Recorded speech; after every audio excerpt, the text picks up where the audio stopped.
Hello students, आज हम इस वीडियो में कक्षा 9 के भौतिक विज्ञान का 5वां पाठ ध्वनि जो कि अभी तक चल रहा था, तो उसके थ्योरेटिकल पोर्शन हो गए हैं। अब आज से इसके आंकिक प्रश्न हल करवाएंगे। तो जैसा कि बोर्ड पर पीछे 4 प्रश्न लिखे हुए हैं, तो पहले ये 4 प्रश्न हल करवाएंगे ध्वनि के, उसके बाद फिर बाकी के प्रश्न हल करवाएंगे। तो पहला प्रश्न लिखा है, एक सरल लोलक 20 सेकेंड में 40 दोलन करता है, आवृत्ति तथा आवर्तकाल ज्ञात कीजिए। तो पहला प्रश्न जो है, इसमें लोलक में क्या समय दिया है 20 सेकेंड, 20 सेकेंड और 40 दोलन, दोलनों की संख्या जो कि n से प्रदर्शित करते हैं, ये दिया गया है 40। अब हमें आवृत्ति यानी न्यू का मान निकालना है और आवर्तकाल t का मान निकालना है, इन दोनों को निकालना है। तो ये जानते हैं कि जो आवृत्ति और आवर्तकाल होते हैं एक दूसरे के व्युत्क्रमानुपाती होते हैं, यानी आवृत्ति का उल्टा आवर्तकाल, आवर्तकाल का उल्टा आवृत्ति। तो अगर एक उत्तर आ जाता है तो दूसरा उसी का उल्टा करने पे आ जाएगा। तो पहले हमें आवृत्ति निकालना है। तो आवृत्ति का एक सूत्र होता है 1 बटा आवर्तकाल, और यहाँ पे तो आवर्तकाल निकालना ही है। तो आवृत्ति का एक दूसरा और सूत्र है nu equal to n by T, यानी आवृत्ति बराबर दोलनों की संख्या या कंपनों की संख्या बटा में समय। तो कंपन की जो संख्या दोलन की है वो 40 दी गई, समय दिया गया है 20 सेकंड। 20 सेकंड 20, 20 दूना 40। तो इस तरह से आवृत्ति आ गया 2, और आवृत्ति का मात्रक होता हर्ट्ज, 60 को लिखते हैं एच जेड। ये आंसर होगा। तो 2 हर्ट्ज आंसर आ गया। अब निकालना आवर्तकाल यानी कैपिटल टी। तो capital T equal to 1 by nu. तो 1 बाई न्यू का मान आया है 2 से 1 को भाग देंगे यानी आधा, 0.5। तो 2 का 1 भाग देने पर आता है 0.5। आवर्तकाल है यानी समय है, तो समय का मतलब सेकेंड।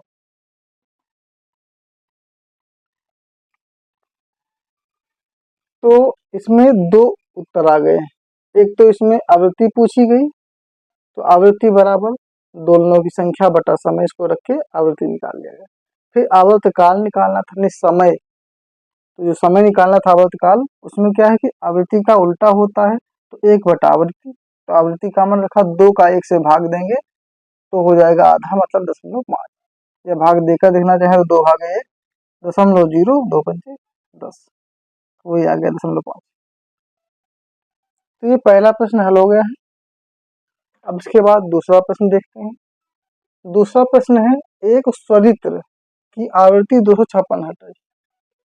सेकंड प्रश्न में आवृत्ति दी गई है, तो न्यू का मान 256 हर्ट्ज जो कि दिया गया है। 5 सेकंड में कितने दोलन करेगा?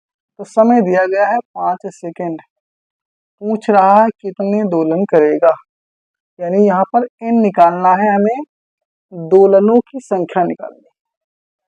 अब इसमें n निकालना है तो सूत्र वही रखेंगे आवृत्ति वाला, nu equal to n by T. यहाँ पे n निकालना है, तिरछा गुणा का n बराबर क्या हो जाएगा, न्यू टी। तो न्यू का मान दिया गया है 256 और टी का है कितना, 5। गुणा कर लेते हैं, 5 छंग 30, 5 पच्चे 25, 25 3 28, 5 दूना 10, 10 2 12, 1280। तो स्वरित्र की आवृत्ति 256 हर्ट्ज है, तो 5 सेकंड में ये 1280 दोलन करेगा। दूसरा उत्तर भी आ गया। अब तीसरे की बात करें। तीसरा क्या है, मानव हृदय औसतन 1 मिनट में 75 बार धड़कता है, आवृत्ति ज्ञात कीजिए। ये जानते हैं कि हमारा जो हृदय होता है वो लगभग 72 से 75 बार धड़कता है, औसत होता है, ये जो औसतन है, तो 75 बार दिया गया है। अब हमें हृदय की आवृत्ति निकालनी है, तो उसी टाइप का क्वेश्चन है। इसमें क्या करेंगे,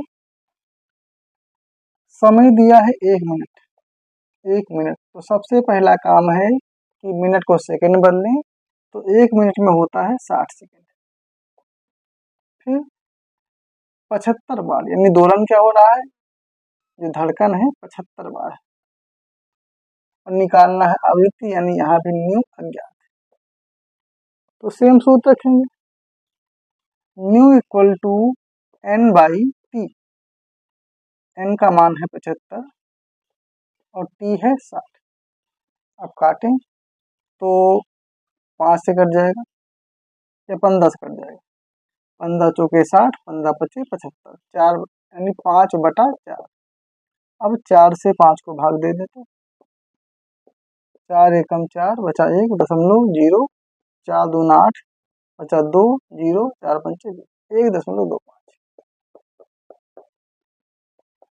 हार्ट टच आंसर।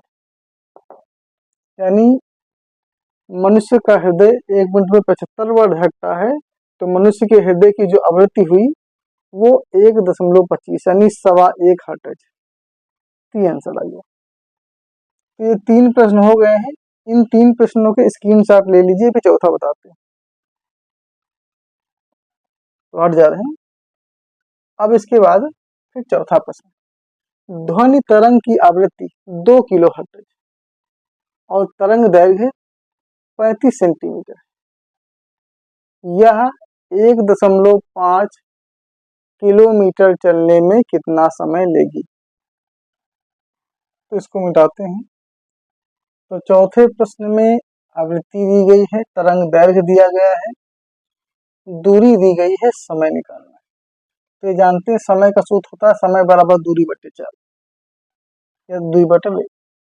तो दूरी हमें पता है, समय निकालना है, लेकिन चाल नहीं पता, पहले उसको पता करें। तो चौथा प्रश्न जो है इसमें आवृत्ति न्यू का मान दिया 2 किलो हर्ट्ज। किलो का मतलब होता है 1000, मतलब कि 2000 हर्ट्ज। तरंग दैर्घ्य दी गई है 35 सेंटीमीटर, तो लैम्डा से प्रदर्शित करते हैं तरंग दैर्घ्य को 35 सेंटीमीटर। तो सेंटीमीटर को मीटर में कन्वर्ट करेंगे, तो इसके लिए हम 35 को 100 से भाग देंगे, तो आएगा 0.35 मीटर। दूरी दी गई 1.5 किलोमीटर, तो दूरी यानी s इक्वल टू 1.5 किलोमीटर। तो 1 किलोमीटर में होता है 1000 मीटर, तो 1.5 गुणा 1000, तो आ जाएगा 1500 मीटर। ये आ गया दूरी। समय यानी टी निकालना है। तो जानते हैं समय का सूत्र क्या होता है, समय बराबर दूरी बटा 40 यानी कि s बाई वी, 40 वी। तो हमें s पता है पर v नहीं पता, तो सबसे पहले v निकालेंगे। जो इससे पहले पढ़ चुके हैं, जो वेग होता है v, इसका होता है v equal to nu lambda, यानी वेग बराबर आवृत्ति गुणा तरंग दैर्घ्य। तो हमें आवृत्ति भी पता है, तरंग दैर्घ्य भी पता है। आवृत्ति है 2000, तरंग दैर्घ्य 0.35, इनका कर लेंगे गुणा, 3 0, फिर 35 दूना 70। अब दशमलव है 2 अंक पे, तो बचा कितना 7। तो इस तरह से 700 मीटर प्रति सेकेंड। तो इस तरह से जो वेग निकला है ये 700 मीटर प्रति सेकेंड है। अब यही सूत्र हम यहाँ पर रख देंगे। तो हमें दूरी पता है, दूरी है 1500 बटा जो वेग आया है, ये वेग है 700। तो 0 से 0 कट गया, 7 से 15 को भाग दे देंगे, 7 दूनी 14 बचा 1.0, 7 एकम 7, 3, 7 चौके 28 यानी 2.14। इसको जब काटेंगे तो 2.14 सेकेंड आंसर आ रहा है। तो इस क्वेश्चन को समझ लीजिए कि यहाँ पे ध्वनि तरंग की जो आवृत्ति दी गई है वो 2 किलो हर्ट्ज है, यानी 2000 हर्ट्ज। तरंग दैर्घ्य 35 सेंटीमीटर, तो मीटर में आया 0.35 मीटर। 1.5 किलोमीटर दूरी है, तो मीटर में कन्वर्ट करेंगे तो 1500 मीटर होती है। समय निकालना था, तो सबसे पहले हमने वेग निकाला v equal to nu lambda. तो न्यू और लैम्डा का मान रख के गुणा किया तो आया 700 मीटर प्रति सेकंड। अब इस मान को रख के हमें निकालना है समय। समय बराबर दूरी बटा 4 है।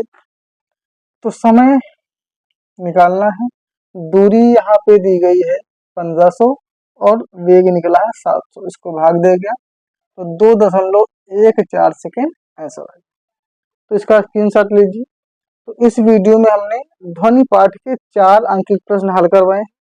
अब इसके बाद अगले वीडियो में हम बाकी के अंकित प्रश्नों को हल करवाएंगे। तो ये वीडियो यहीं पर समाप्त करते हैं।